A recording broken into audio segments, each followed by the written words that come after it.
آپ کے سامنے یہ مسجد اقصیٰ کا جو اسٹرکچر ہے بنانے کا مقصد یہ ہے کہ مسلمانوں کے ذہنوں میں یہ بات آ جائے کہ مسجد اقصیٰ کیا ہے۔ آج ایسا کچھ مسلمانوں کے ساتھ سوشل میڈیا کے ذریعے سے کھیل کھیلا جا رہا ہے کہ یہ گنبد بتا کے مسجد اقصیٰ کہا جاتا ہے، حالانکہ مسجد اقصیٰ کا اطلاق اس پر نہیں ہوتا بلکہ پورے احاطے کو مسجد اقصیٰ کہا جاتا ہے، اور یہ احاطہ کم و بیش 36 ایکڑ میں پھیلا ہوا ہے۔ اب یہ گنبدوں کی کیا حقیقت ہے اور یہ کیا ہے، اس کی لمبی تاریخ ہے کہ یہاں پر سب سے پہلے ہیکل سلیمانی تعمیر ہوا، پھر ایک گفت نصر بادشاہ آیا، اس نے اس کو ڈھا دیا، پھر دوسری مرتبہ ایک دوسرا بادشاہ آیا جس کا نام سائرس اعظم ہے، یہاں پر قبضہ کیا، پھر یہودیوں کو لا کر بسایا، پھر ایک دوسرا بادشاہ ہے جس کا نام ہیرود اعظم ہے، اس نے پھر 2 مرتبہ ہیکل سلیمانی تعمیر کی، پھر اس کے بعد ایک اور بادشاہ آیا، اس نے ہیکل سلیمانی کو پھر مسمار کر دیا 70 عیسوی میں، جس کو ٹائٹس نام سے یاد کیا جاتا ہے۔ اب جب یہ بالکل مسمار ہو گیا تھا، ختم ہو گیا تھا، تو یہ سلسلہ چلتا رہا۔ یہ جو رومی تھے، رومیوں نے 4 صدی عیسوی میں عیسائی مذہب قبول کر لیا اور یہاں پر اس علاقے میں گرجے گھر بنائے۔ یہ علاقہ عیسائیوں کے لیے بڑا مقدس ہے، چونکہ اس علاقے کے باہر جو شہر آباد ہے وہاں بیت اللحم نامی ایک شہر ہے، وہاں پر حضرت عیسیٰ علیہ السلام کی پیدائش کی جائے، پیدائش حضرت عیسیٰ علیہ السلام کی۔ اب اس سے بھی ان کو مناسبت ہے، ان کا عقیدہ یہ ہے کہ یہاں پر ایک مقبرہ ہے وہ حضرت عیسیٰ علیہ السلام کا ہے، لیکن مسلمانوں کا عقیدہ یہ ہے کہ یہاں کوئی مقبرہ وغیرہ نہیں ہے، بلکہ یہاں تو ایک مسجد ہے جسے مسجد مروان کہا جاتا ہے، حضرت عیسیٰ علیہ السلام کو اوپر اٹھا لیا گیا۔ اب مختصراً آپ کو اس ڈھانچے کے بارے میں سمجھانا ہے، وہ یہ کہ یہ جو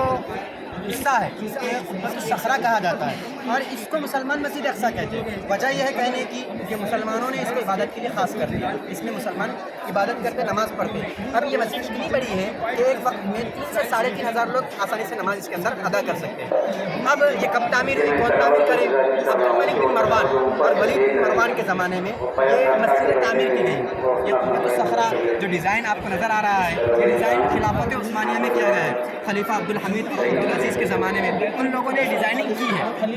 اور یہ ایک ایسی عمارت ہے، ایک ایسا شاہکار ہے جو اپنی مثال آپ رکھتا ہے اسلامی تاریخ کے اعتبار سے۔ اس کا اوپر کا جو گنبد ہے، یہ گنبد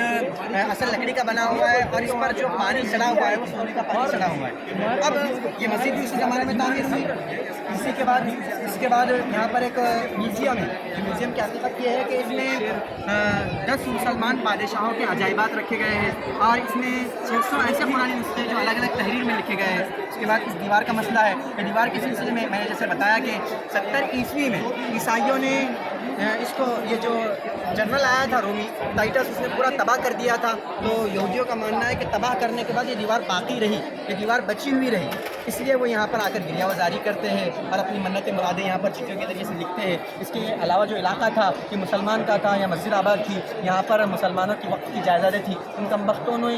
اس پر قبضہ کیا، مسلمانوں کی مسجد کو منہدم کر دیا، جائیدادوں کو اپنے قبضے میں لے لیا اور یہاں پر اپنی عبادت گاہ بنا لی۔ اس دیوار کے متعلق مسلمانوں کا عقیدہ یہ ہے کہ یہاں پر آپ علیہ السلام کا براق باندھا گیا تھا، اسی لیے مسلمانوں کے قبضہ ہونے کے باوجود بھی اس دیوار کو ڈھایا نہیں گیا، منہدم کیا نہیں کیا گیا۔ اب یہ جو آپ احاطہ دیکھ رہے ہیں، اس کے اندر اس طرح کے چھوٹے چھوٹے کئی قبے ہیں، کئی گنبدہ ہے۔ ان کا مقصد تو یہ تھا کہ مسلمان اس زمانے میں درس و تدریس اور خانقاہی نظام اس میں چلا سکے۔ اس طرح اور بھی کئی یہ اس باؤنڈری کو کم از کم 14 سے 15 دروازے ہیں، ان میں سے ایک دروازہ جسے گولڈن گیٹ کہا جاتا ہے وہ مسلمانوں کے بنایا گیا نشانی کے طور پر یہاں پر ایک فاؤنٹین ہے، یہ صلاح الدین ایوبی نے تعمیر کیا تھا مسلمانوں کی سہولیات کے لیے۔ اس کے اندر 25 کنویں ہیں، وہ کنویں بھی مسلمانوں کے لیے پانی کے لیے بنائے گئے آسانی کے طور پر، اور کئی سبیلیں ہیں، اسی طرح اور بھی مینارے وغیرہ یہاں پر بنائے گئے ہیں، آپ اسے بآسانی دیکھ سکتے ہیں۔ یہ مسجد کے ساتھ ہماری مذہبی آستھا جڑی ہوئی ہے اور اس مسجد کے ساتھ ہمارا بڑا گہرا تعلق ہے، اس لیے ہمارے ذہنوں سے جو مسجد نکل رہی ہے مسجد اقصیٰ کہ ہمارے ذہنوں سے یہودی سازشوں کی بنیاد پر نکال دیا جا رہا ہے، اس لیے کوشش اور فکر اس بات کی کرے، اور ہمارا مقصد بھی یہ ہے کہ مسلمانوں کو یہ بات سمجھ میں آئے کہ مسجد کیا ہے، مسجد کی حقیقت کیا ہے، تو آپ کوشش اور فکر کریں۔ ہم تو مقاومتی طور پر ان سے مدافعات اور جھگڑا تو نہیں کر سکتے، وہاں رہ کر، وہاں تو ہم نہیں ہیں، وہاں سے دور ہے ہمارا۔ اب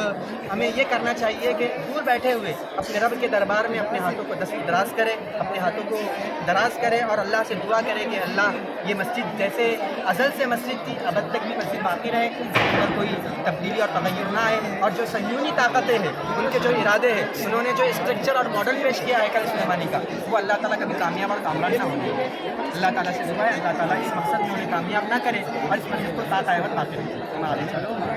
کے اندر کیا ہے؟ اس کے اندر وہ